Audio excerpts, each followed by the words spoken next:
Alright, so we're dealing with Malachi 3 and abomination number 4, misuse of tithe. We were just going to Malachi 3 briefly, just to show that the Bible says that we have robbed God in tithes and offerings, and that the tithe must go to the storehouse, that there may be meat in mine house, according to verse 10 of Malachi 3. I also want you to notice the context of Malachi 3 is speaking of the purification of the church. Going into Malachi 4 as well, it carries the same subject and speaks of the promised Elijah. So I want you to notice that in all of these abominations, when we find it in the Bible, we find that it is placed in such a setting to let us know for sure that it is speaking in regard to us at this time. And with the very clear quotations from the Spirit of Prophecy, how could we miss it? It's telling us in black and white, in plain English, that it is applying to us. These abominations are going on within the Seventh-day Adventist Church, and that we are being disobedient to the instructions given by God. So we're going to move on now from number 4 into number 5, which is the house of prayer, house of God, being made a house of merchandise. And we already read in Isaiah 56 that the house of God is to be a house of prayer, but we are really slipping on that. And so we're going to go to Isaiah 58, verse 3. And here the complainers ask the question, or the complaint of those mentioned in Isaiah 58 is as such. Wherefore have we fasted, say they, and thou seest not? Wherefore have we afflicted our soul, and thou takest no knowledge? Alright, so they're saying, well, we're afflicting our soul, we're doing this, but why don't you take knowledge? Why don't you take notice that we're doing these things? And the answer is, behold, in the day of your fast ye find pleasure, and exact all your labors. And so we're going to find out in the context of Isaiah 58 that the day of their fast is the seventh-day Sabbath. And Isaiah 58 is one spoken of quite a lot. This chapter is spoken of definitely a lot in the writings of Ellen G. White. And she tells you there that the fast spoken of in this chapter is the seventh-day Sabbath. And so we are finding pleasure on the Sabbath when we are told to abstain from our pleasure, and we're also doing our work on the Sabbath, which we're told not to. And that work that we're doing may be disguised as a religious work, but really the Lord said, to stop all your work. 6 days shall you do all your work, but on the seventh day you shall rest. And so even people use the excuse of saying, oh, well, this is work for the Lord. But let me ask you, every work that the Lord does, isn't it for the Lord? The Lord works, and it's for good. The Lord never does bad work. He always does good work. Yet He rested on the seventh day. So obviously the seventh day isn't just for resting from the work of the world. It's also a spiritual rest from the work which the Lord has commanded us to do. We're to do the work that the Lord has commanded us to do during the 6 days of work. So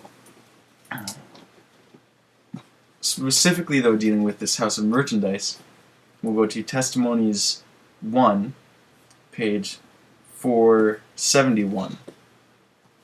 It says, a great mistake has been made by some who profess present truth by introducing merchandise in the series or in the course of a series of meetings, and by their traffic diverting minds from the object of the meetings.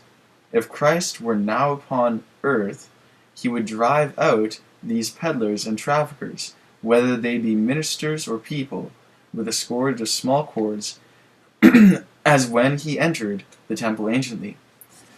Pardon me. As when He entered the temple anciently, and cast out all them that sold and bought in the temple, and overthrew the tables of the money changers, and the seats of them that sold doves, and said unto them, It is written, My house shall be called a house of prayer, but ye have made it a den of thieves. These traffickers might have pleaded as an excuse that the articles which they held for sale were for sacrificial offerings, but their object was to get gain, to obtain means, to accumulate. Further down, we're told, ministers have stood in the desk and preached a most solemn discourse, and then by introducing merchandise and acting the part of a salesman, even in the house of God, they have diverted the minds of their hearers from the impressions received and destroyed the fruit of their labors. Further down again, we are told, their time and strength should be held in reserve, that their efforts may be thorough in a series of meetings. Their time and strength should not be drawn upon to sell our books when they can be properly brought before the public by those who have not the burden of preaching the word. So we're told here that the house of God has become a house of merchandise by introducing sales for different books or advertisements, even in the house of God, and even on the Sabbath day. And I've seen it before. I remember hearing about it when I was younger from a friend of mine, saying that he went to a series of meetings and they were selling books in the church on the Sabbath, and people really are just not thinking, but really it's the devil working to bring us further and further from the Lord. And I know that this happens in churches in my area where there'll be things during the days of the week where they'll be holding events, and during those events they'll be selling things, or even on the Sabbath they'll be advertising things for sale. And so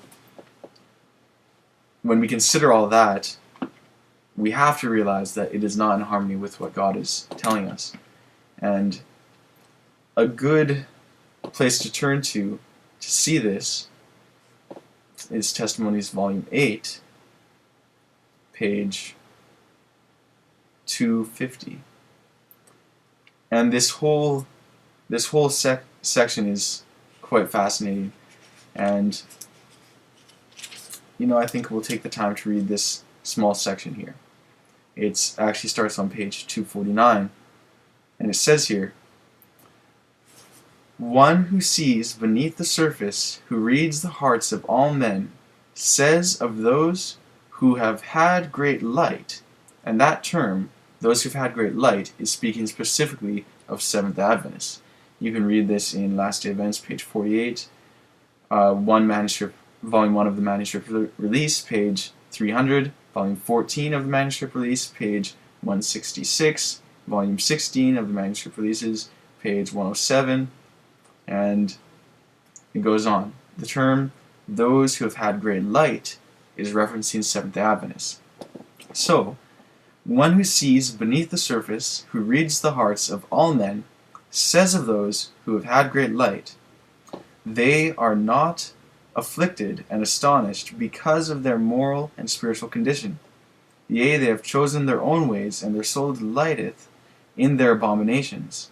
I also will choose their delusions, and will bring their fears upon them, because when I called, none did answer.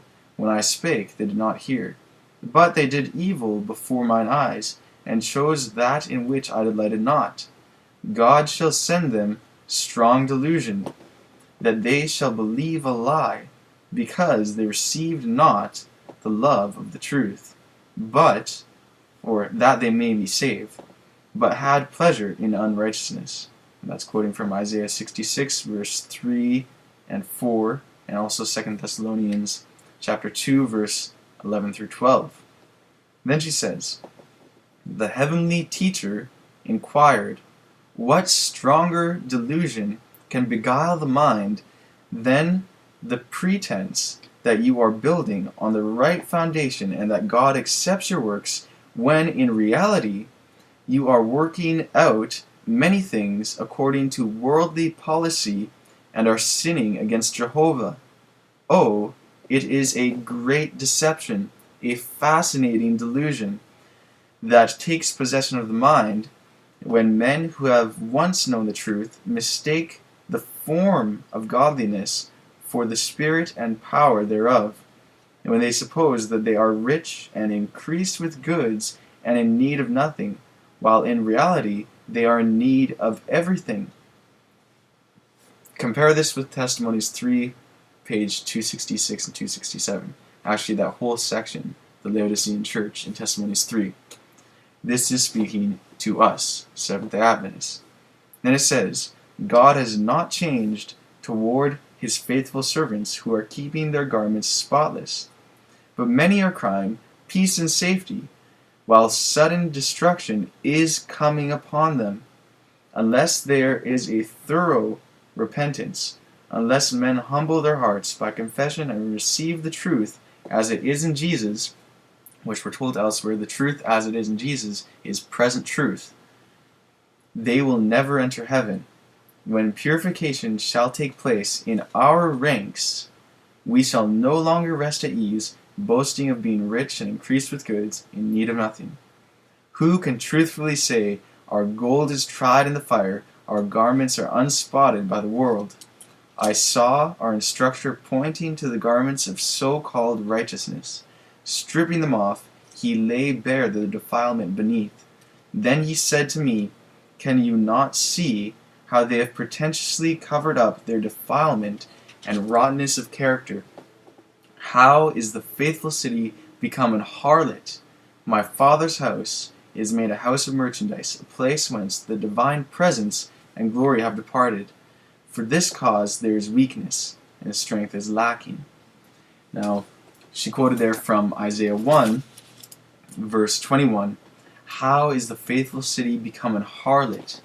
And you can see clearly that she is applying this to the Seventh-day Adventist Church, those who have had great light. And she's clearly quoting and paraphrasing from the message to the Laodiceans, which in many places she tells us that the message of the Laodiceans is for the Seventh-day Adventist Church. And she says that the testimony of the true witness to the Laodiceans is actually what causes the shaking among God's people. So please pay attention to these things. It is a serious matter. We cannot lightly disregard or lightly regard any of these abominations. Alright?